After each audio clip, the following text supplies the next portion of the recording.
Hello everybody, it's Wyman here with another bit of Total War Warhammer 2 Cold Wake Match gameplay. And this time around we are on the Plains of the Dead, playing as the Lizardmen against the force of Norsca. And this is a match I've been, unfortunately, kind of stuck with a lot lately. I don't know what it is. I've been doing a bunch of Lizardmen as of late, kind of on a Lizardmen kick.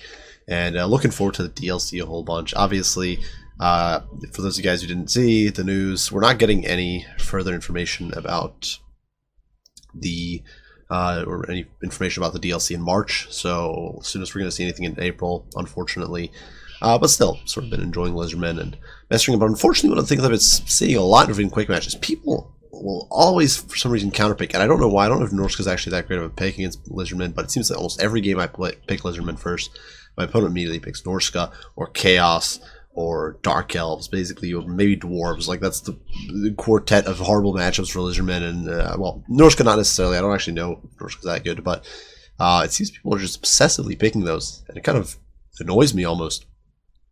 But regardless, going in, I decided, you know what, well, we'll make a build that works. We'll kind of do some cancerous behavior of our own and bring some Skink Chiefs to harass. So, obviously, well, there's quite a few things that Norsca can do. They can bring Mammoths, they can bring Fimir with great weapons who are pretty nasty. They've actually got Marauder Hunters who are pretty potent. They've got anti-large, so against the big dinos they can really tear apart. So I figured, you know, let's bring a nice, well-rounded build. For my lord, I'm rolling with Mazdamundi. Not much to be said for him. He actually does not have a Sunburst Standard here, but he does give you a heal with Apotheosis. He's got Curse of Midnight Wind, a nice debuff in net, Harmonic Convergence, Banishment, as well as Ruination of Cities, all of which are very, very potent, and of course Shield of the Old Ones also providing a little bit of resistance. Alongside him we do have two Carnosaurs. Not much to be said for them. They're a very cheap anti-large option, and with Cold Blooded you can easily control them, even if they do start rampaging. Plus they're fairly mobile, so things like Javelins can't necessarily pin them down that easily. To counteract enemy Scasters especially, but also just poke away at Lords and high-value targets, we do have two Skink Chiefs, as well as two units of Chameleon Skinks, so these guys can definitely do a lot of work. They also do great against things like Marauder Berserkers or Models of Savagery or units like that. For our main line, it is two Temple Guard, two Saurus Warriors, one of them with shields, one without, and then two Skink Cohorts. Not much really to be said there. The Skink Cohorts will give me some little bit of extra width. In case my opponent had gone with a shooting build, they would give me some sort of backline pressure and harass. Now going in, I do want to apologize if there's any coughing or occasional, or my nasally voice. I'm still sick and hoping to be better soon. Now for my opponent's build, well, it is a very wide melee-centric build, which in my opinion is a bit surprising. Most of the builds I've seen have relied quite a bit on hunters and at least some level of shooting. So this definitely did catch me off guard a little bit. But at the same time, this is wonderful for me because my opponent has no anti-air, which means my Skink Chiefs can bully the hell out of him. For his lord, he does have Throg. Throg, not the tankiest as far as armor is concerned, only 55 armor. He's got Foe Seeker, Copious Vomit, and Fight or Die. Personally, I think Copious Vomit is terrible. Only 60 meters range. Now, granted, it's a cheap ability, but I feel like you'll never get the cast off, really. Now, alongside him for his caster option, he does have a Shaman Sorcerer of Fire who's got Piercing Bolts, Fireball, and Cascading Fire Cloak, plus Kindle Flame. So, all in all, decent spell choice. But he's very squishy, and immediately my Skink Chiefs are coming in for the gooning. For his front line, my opponent's around a bunch of Marauders, looking to soak up charges and then open up the way for the Marauder Berserkers, of which there's 5 of. So, looking to just pound me down that way. On the flanks, 1 unit of Mist Stalkers and Models of Savagery, and then some Fimir with great weapons. So, very wide, very damaging build. Now, immediately Fireball coming in smacks the Skink Chief for a bunch of damage. I lose about 1200 HP, but I don't give a damn. We're going to push in, pop an Apotheosis, heal ourselves up a little bit, and start teaching this filthy sorcerer a lesson about respect. And you can see he's immediately getting whittled down. He's not going to last very long. He's not even really going to get his cooldown off on another Fireball. You can see over there, I'm trying to get the cast of Ruination of Cities, and it does basically nothing. That is such a fail of a spell. I really should stop using it. I always want to see a good cast of it, and I swear to God, it fails like 95% of the time. Regardless, though, the fight is going down because the Marauder Berserkers there, clipped a bit by the Banishment, which does some okay damage. In the meantime, we're going to cast a bubble, the Shield of the Old Ones, to protect ourselves. And in the meantime, the poor Shaman Sorcerer having a terrible time of it.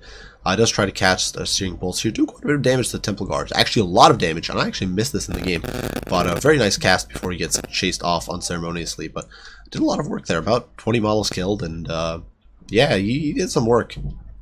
Elsewhere, though, over here, the Skinks fighting alongside the Carnosaurs are going to be able to start laying the smackdown on these Fimir. You can see the Chameleon Skinks here pulling back, but unfortunately on this flank, we're already buckling.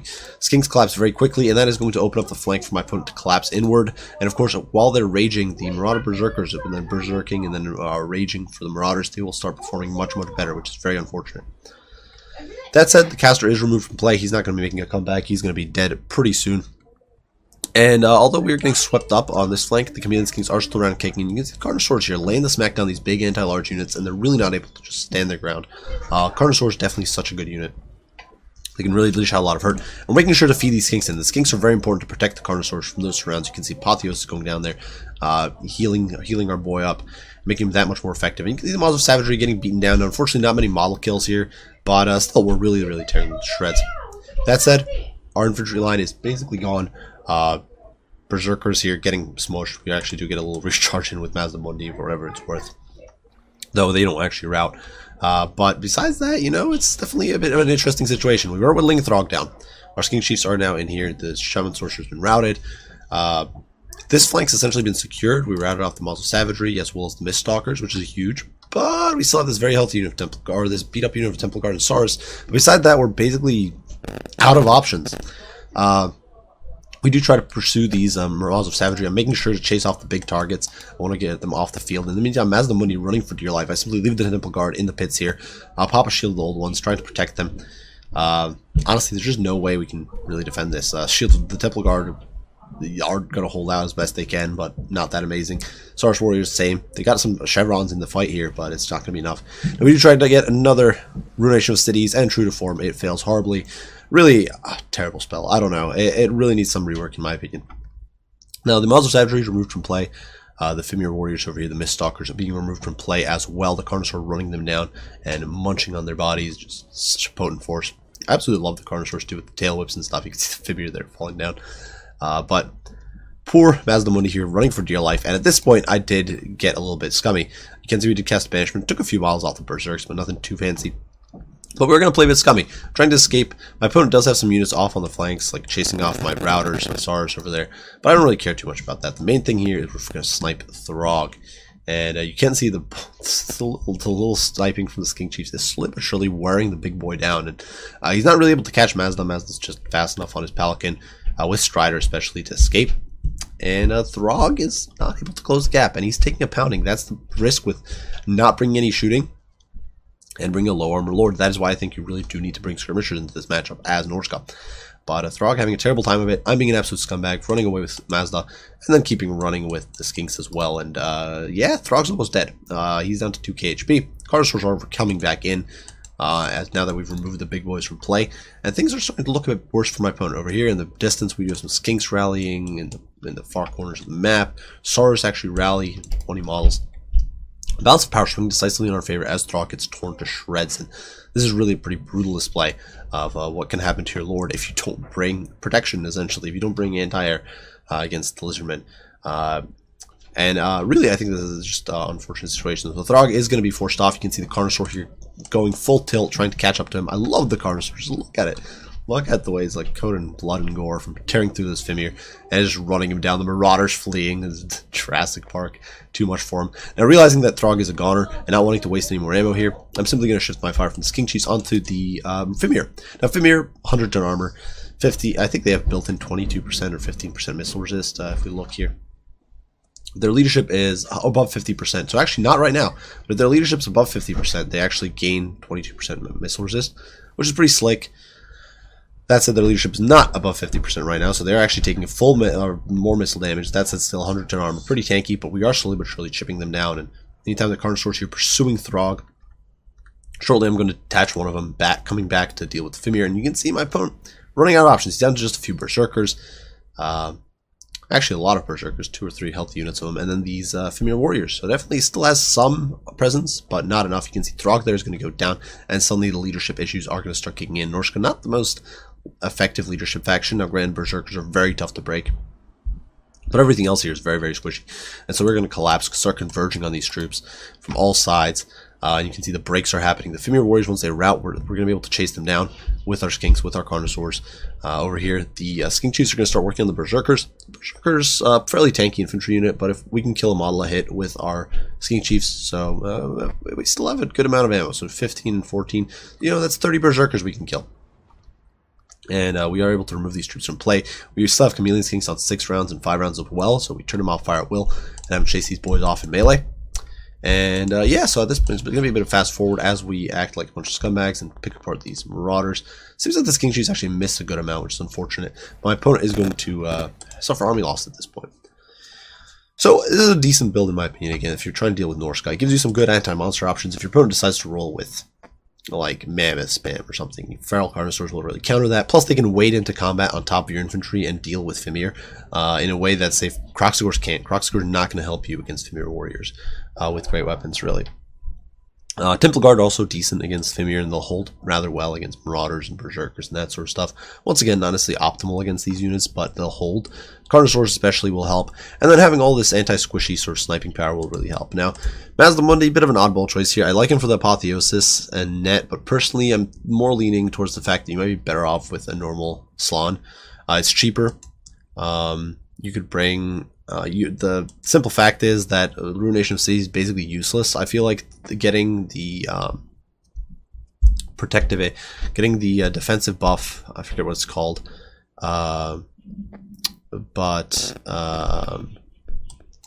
getting the defensive AoE with the Slan would just be better, and then getting the 2 actual damage spells, because the Ruination is just so garbagey and unreliable. I wish you could at least aim like 1 spike of it, but you can't even do that, so it's just ew. The RF Quetzal, definitely a good one. Get that and get like a Blood Statue of Spite instead of Mazdamundi. You could bring like you could pick whichever Slan Mage Priest you really want. You could do like high. I think there's an argument for just about every version. Personally, I like High Magic for the fact that it gives you heals. So you could do something like Hand of Glory, you could make, and then like that. For 1500 gold, you've got a decent lineup of stuff. You've got Apotheosis for heals. You got Hand of Glory. For the buffs, you're spamming Shield of Sapphire fairly consistently, helping keep your troops in line. It frees up a bunch of points as well. In comparison, the Mazdamundi build I had there was looking like this, I think. So 1800 gold, definitely 300 gold you could save essentially.